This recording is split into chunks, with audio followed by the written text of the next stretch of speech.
YouTube. Hello there. I hope you're doing great and have had a fantastic week. It's great to be with you again. We are crazy busy. That hasn't changed much, I guess. I may be aware, if you're a regular here, you're probably aware that this is the very end of our 10-week session. I have to say that as much as I am passionate about this work, I'm always ready for the session to end. It's intense, taking all these people through this process, and we've been completely full the session, which is typical. This week is crazy because not only does the session end tomorrow, but our fruit festival starts the very next day. So there's no break this time around. And as soon as that's done, actually before that's done, I will be filming, my partner Fran and I will be filming videos for the coaching course. Some of you are aware that Vibrant Health is up. We're having amazing feedback so far from everyone who's taking it. We have a couple of students here right now with us, and they're loving it. And we're hearing from people every week about how wonderful the course is. And so we have the coaching course, the next course, which is completely outlined now. We've done all the writing. And what happens now is we record the videos. That takes a lot of time, as you can imagine. And so I think we had some 30 hours of videos for the Vibrant Health course. And we start recording the coaching course probably tomorrow or Sunday, which, we're starting the festival, and I'm going to be recording for a couple of hours every day as well, every morning. And then I have a week after the festival that I'm here. We'll be recording for like 4 or 5 hours a day, so we can get as much of it done as possible. And then I leave the country for a week and come back and finish up with that program. It's due to be released by the end of April. So we should be well on track. We open on the 3rd of April. I'll be back, 2 weeks before that, I think. Something like that. And so by the time we open, we'll probably have most, if not all, the recording done, and then there's some tweaking and so forth to do. So we should be in good shape since we'll have 6 weeks or so. All right. So hello, everybody. Gitanjali, I see you there. I saw your message. I apologize. I haven't gotten back to you. It's just been so busy. We have a lot going on right now, as you can imagine. We have fruit coming from 3 different providers, which we are organizing. We have 2 big old refrigerators. These are the commercial refrigerators. I'm not sure if there's a name for them in English. In Spanish, we call those cámaras, which is different than the word for refrigerator. There's a couple of those words. But we have a couple of them, but they use a ton of power, and they're not very efficient and don't work so well anymore. They're old. They were here when I took over. They're probably at least 12 years old. Maybe they were used when the guy built this place. I don't know. But we're going to be expanding our kitchen because we expanded last year. We built additional rooms to accommodate the demand. And we've now had 2 sessions where we've been full with all those new rooms. And the issue is that when we have so many people eating, we don't have space for all the food. So we're expanding the kitchen, and we're going to be getting a couple of new refrigerators to do that. But it means, organizing that. I mean, there's just a lot of things going on right now. So Gitanjali, thank you for being patient. I see your comments there. We can speak, if it works for you, on, let's see, how about tomorrow morning sometime? Do me a favor and shoot me another message, and we can, you know what, this is a little unorthodox, but I'll tell you right now, I can do 7 a.m. my time tomorrow. So let me know if that works for you, and we'll make that firm. So if you're with us here on Instagram, thanks for being here. Hope you're having a fantastic week. Life is good here. I mean, it's hard not to be excited because while we always have amazing food, right now as I said, we have a ton of stuff coming, and we have things coming that we can't always get it. Like I'm sending a guy, well, I'm paying for a trip up here, $150 to have food delivered from down south, things that we don't have available to us locally here in Costa Rica. And we're sending a guy down again on Tuesday because we're going to have to refresh. We don't want to try to buy for a week. It doesn't work. I have a friend coming on Saturday or Sunday with a whole load of jackfruits and chapadaks. We have, I think, 4 or 5 different types of melons coming. These are things, it's just difficult with the quantities we would normally use. It's hard to pay for the transportation to get that here. It just doesn't work. So we can do it for the festival because we have a lot, everyone's eating. We have a lot of food. It makes sense. It just doesn't make sense on a regular basis. So we're hopefully, we're going to eventually be able to grow everything we need ourselves, but we're not there yet. We're not quite there. All right. So we've got lots of comments here. Let me go up to the top here. Shalom Aleichem starts by saying, thank you for sharing time with us this morning. You're very welcome. The generous giving of your time and wisdom is really appreciated. Do you have any thoughts on persons that get both hot flashes and cold chills? Sometimes, and this can happen for various reasons, what's going on with the fever, and a fever is created by in response to an immune challenge of some kind. It looks like we're trying to reconnect here on YouTube. I'm not sure if you can still hear me, but I'm getting a message we don't have a very good connection. This has been another issue. It's been super frustrating. I can't say too much more because there are so many specific issues that could be creating something along these lines.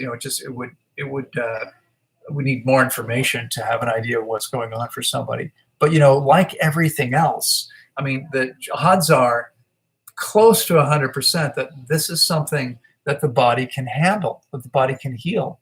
Hello there. Hello, everybody on Instagram. This is something the body can heal. And so fasting is the best way to do that. We get out of the body's way and allow it the opportunity to cleanse and heal. We see amazing things happen. There's no reason why this wouldn't work for whatever it is the underlying cause of this particular issue is. Okay? I wish I could tell you more. Unfortunately, there's not enough information to know any more than that. Boris says, hello, Loren. Is green spinach okay as salad? Well, green spinach is okay, but it's not something I'd recommend doing too frequently. And the reason why is because spinach leaves are high in oxalic acid, relatively difficult to digest, so not nearly as optimal for us as lettuce leaves are. There's about 30 varieties of lettuce. I would encourage you to find, a source or grow as much of this as you can in the growing season wherever you live, and that's going to be the most digestible, probably most balanced for your body. Having lettuce occasionally is okay. I would typically recommend baby spinach leaves. I mean, spinach, not lettuce. Having spinach occasionally is okay, but the baby spinach leaves would be ideal, would be optimal, because they're much easier to digest than the mature leaves. Okay, so that's always going to be a better option. Okay, 1,000 raw food says, how can I do a raw food diet if you don't have to live on bananas all day? Okay, how can I do a raw food diet if I don't have to live on? But I think what you mean is, how can you live on raw food if you don't eat bananas all day? And I guess I'm not really sure where this question is coming from. If you're on a budget, I understand that bananas are the cheapest fruits. You can buy a 40-pound case of bananas for anywhere from $15 to $25, depending on where you are most of the time. And you're not going to be able to get that quantity of food anywhere else so inexpensively.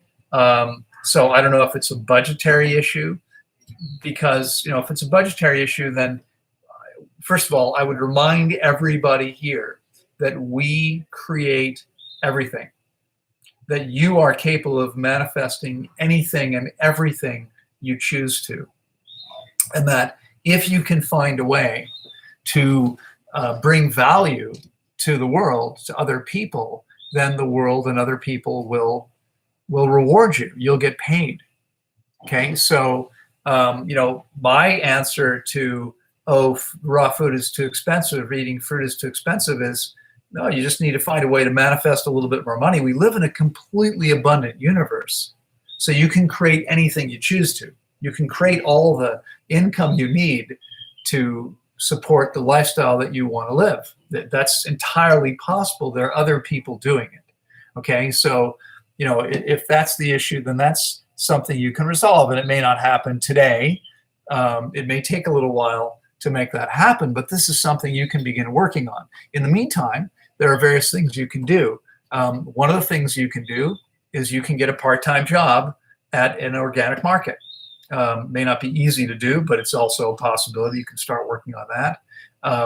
You can perhaps volunteer at a food co-op if there's a food co-op nearby.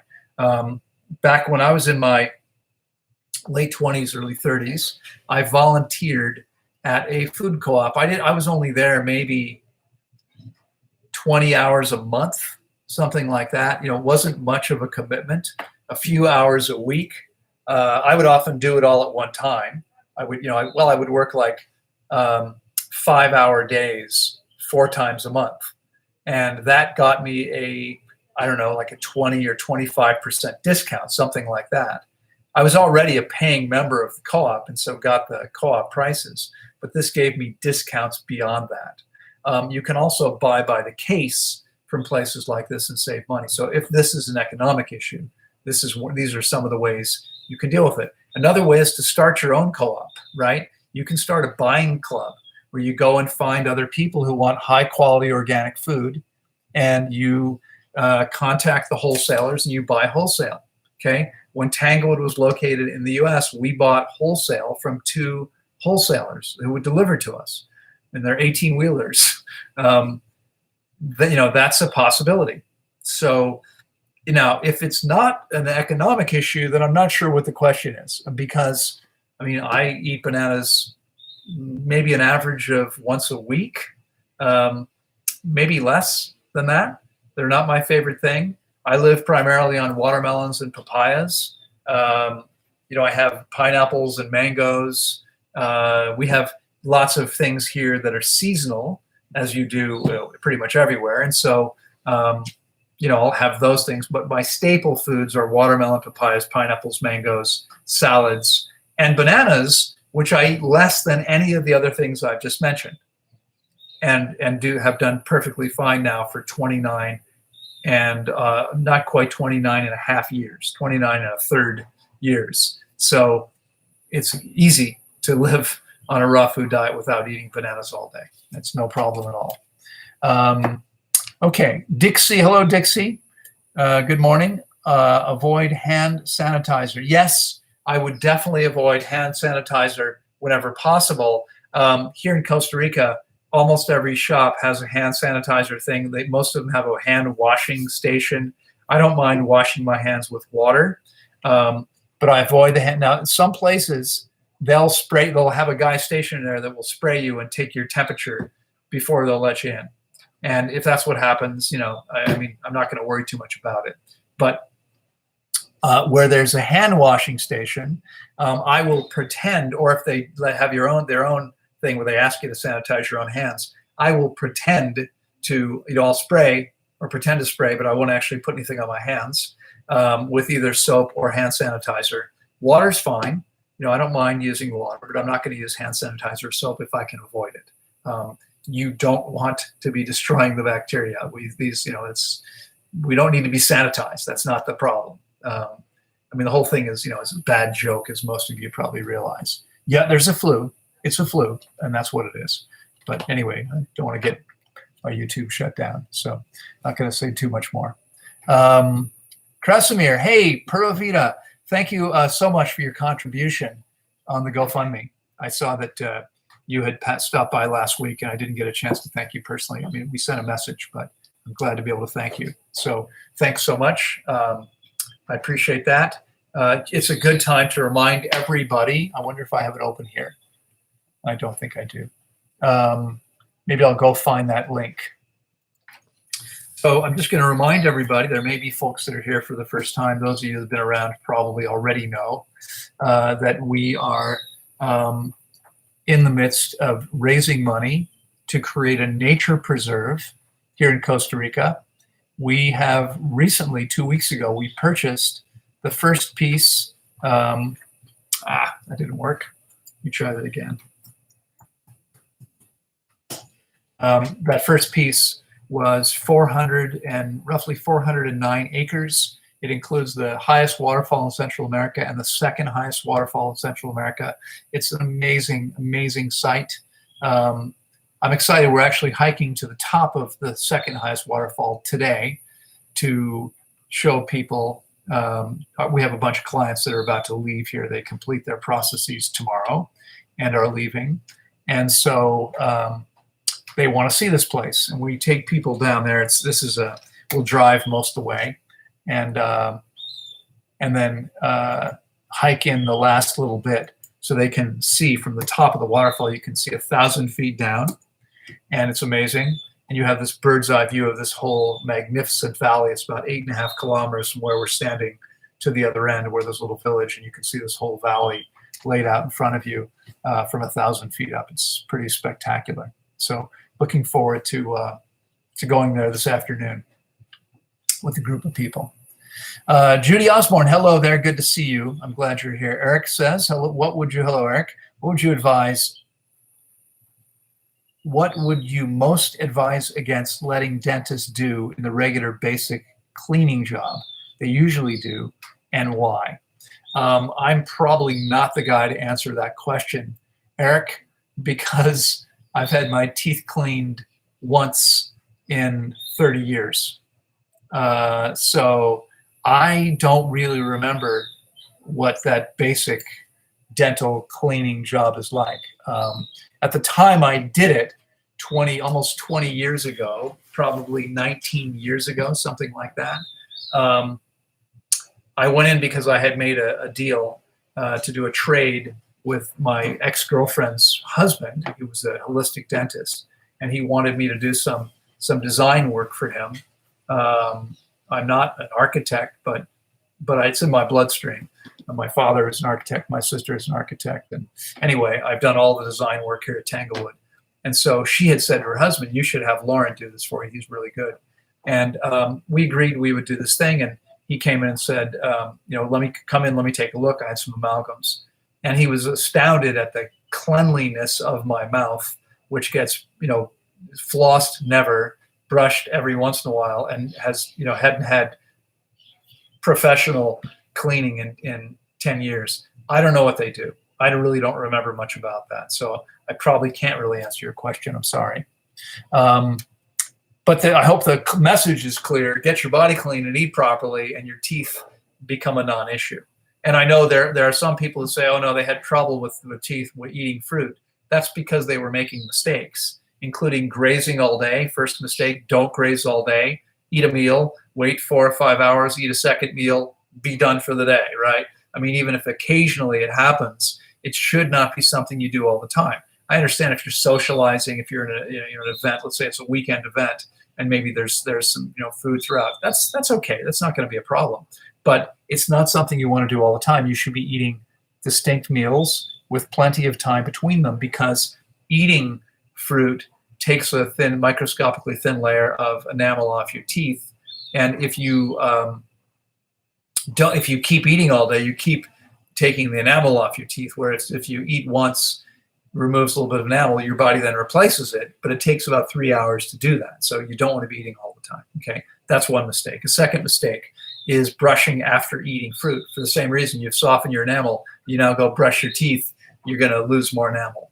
Okay, and the third, there's 2 more mistakes I can think of. A lot of people who eat a fruit-based diet still eat a bunch of dried fruit. Avoid dried fruit. Even dates are something you should eat only occasionally. Okay, and dried fruit like raisins, etc. These are things you should not be eating unless you absolutely need to. Okay, these are not things you should be consuming very often. Only if you absolutely, need to. You never need to, but just occasional consumption, because those stick to your teeth. So if you're eating these things all the time, you're creating problems for your teeth. And the last problem is eating a lot of fruit that was picked too soon, which unfortunately, if you live in North America or Europe, chances are good a lot of the food was picked too soon. Acid fruits that are picked too soon never ripen properly. And they're always, I mean, no fruit does, but acid and subacid fruits are always going to have too much acid if they're picked too soon. So you want to be super cautious about that, okay, about eating those. I wouldn't eat those things, okay? I hope that makes sense. So I've got a couple super chats here, which I've been putting off getting to. I apologize. Let me respond to those now. Jeanette Walsh, hello there, Jeanette. Good to see you. Jeanette says, I'm water fasting on day 3 without issues of any kind of withdrawal and sipping water. My ears are ringing with severe headaches. Is this normal? It is not normal. It's typical. And this isn't what happens to most people. It can happen, but I don't know enough to be able to tell you what's going on. If I knew more about your situation, I might be able to help you with that. I can suggest if you want to schedule a consultation. I mean, you've probably heard me say this, Jeanette, and if you've read any of the, the masters, the experts over time, including Shelton and Errett and many others, every expert has said the same thing. Don't fast more than 5 to 7 days without having experienced guidance. People do sometimes have headaches, but obviously what we want to do is understand as well as possible what's going on so we can avoid the problem if possible. But unfortunately, there isn't enough information here to know why you might have a headache. Now, there's lots of reasons that could be, including not getting enough water, including the specific type of toxins that are present in your system. Let's see. Yeah, I mean, these are probably the most common issues, right? But again, I mean, if I had much more information about what was going on for you, I might be able to better answer that question. Without knowing more, I can't really say any more than that. Okay. Ian has also made a 10-pound contribution and said, hello, Ian, by the way, good to see you. I'm glad you're here, and I appreciate your consistent support. I really appreciate that very much. I appreciate each and every one of you being here. But I appreciate your consistent support, Ian. Ian says, animals in the wild fast when sick, but they don't drink much when fasting. Is that due to good hydration with natural foods? If so, with your good hydration, do you drink little when fasting? Yeah, so a good question here. Something I have spoken about on various occasions, but perhaps not everyone has heard this message, so it's great to repeat it. People who promote dry fasting say, well, animals in nature don't drink when they're fasting. And that is usually true. Animals in nature typically don't drink water when fasting. Why is that? That's because their entire life they have eaten the diet that they were intended to eat. Okay? Animals in nature never ate peanut butter and jelly sandwiches. Okay? They never ate crisps or crackers or biscuits or cookies, depending on which English-speaking country you're from. So these are things that are virtually zero. I mean, they might have 1 or 2%, 3%. These are things that are exceptionally dry and they're sucking the water out of your body. I mean, the way most people eat every day, every meal, they're eating things that contain very little water, if any, and toxic substances which require water to out-process from the system. So animals in nature typically are fully hydrated most of the time and don't need to drink water when they fast because the metabolism of fat creates perfect water as a byproduct. Now, people who say this is why dry fasting is perfectly fine, unfortunately, are misguided and don't know what they're talking about. What dry fasting does is it makes people dehydrated. And the problem is that the average human who's grown up eating everything is severely dehydrated. And this is true even for people eating optimally. I have a person here now I've known for years who has been eating a raw vegan diet for 10 years, a fruit-based diet for 10 years, and is still severely dehydrated because she never cleaned her body out. And she's fallen into this stupid fad, people who think, well, because I'm eating a high water content diet, I don't need to drink water. That is not true. Animals in nature do drink water. Even though every diet is a high water content diet, animals in nature do drink water while they live their normal life. They get thirsty, they drink. I mean, that's what happens. You see in the nature documentaries, you'll see animals drinking from the watering holes, etc., even though their meals were also high water content meals. A carnivore kills the prey by biting through the jugular vein, drinking all the blood, eating the water-rich internal organs, and then eating the muscle without cooking all the water out of it first, or putting it between two dry pieces of bread. They still drink water. So people who are eating an optimal diet without drinking water are going to be dehydrated. And when they fast without drinking water, they're already dehydrated. There isn't enough water in the body to manage the normal processes of the body. And so we see these people, and they are the most dehydrated people here every session, the people who've been dry fasting before. Okay, the old hard material is as stuck as it's ever going to be, because it's become, if it's hard and dry in the average body, what do you think happens when someone goes through a week with no water whatsoever? It becomes even more hard and even more dry and even more stuck. And, it's less likely to go anywhere. And that's what's going on. Okay. And so animals in nature typically don't need to drink water when they fast because they're hydrated, because they don't have all this nasty old material stuck in their systems. Their bodies work well because they've always done what they were intended to do. That's not true for most people. So theoretically, when the body's really clean and you fast, you shouldn't need to drink very much. I drink 1 to 2 glasses per day, where my average client needs to drink 4 to 6 liters per day. Okay, so I drink maybe a maximum of 1 liter per day. And there are many days where I don't drink anything. I mean, it's changed over the years.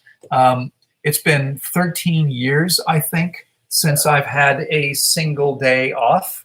I work every single day. I do calls with clients every single day. And it's not like work for me. I enjoy it. It's fun.